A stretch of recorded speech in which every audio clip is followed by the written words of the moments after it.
দেখেন আজকে ট্র্যাপ ডোর বানাইছি, 1000 টাকা খরচ পড়ছে।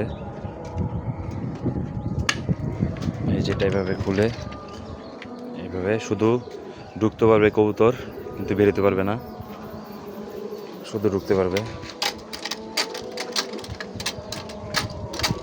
এই যে দেখেন, বেরোতে পারবে না,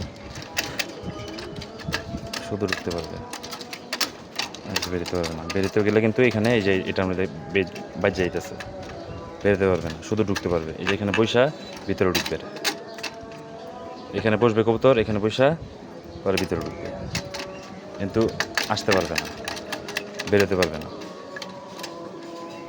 সবাই জানাবেন, বলবেন কেমন হয়েছে। অনেক কষ্ট করে বানাইছি, মাশাআল্লাহ। সবাই দোয়া করবেন আমার জন্য। আসসালামু আলাইকুম।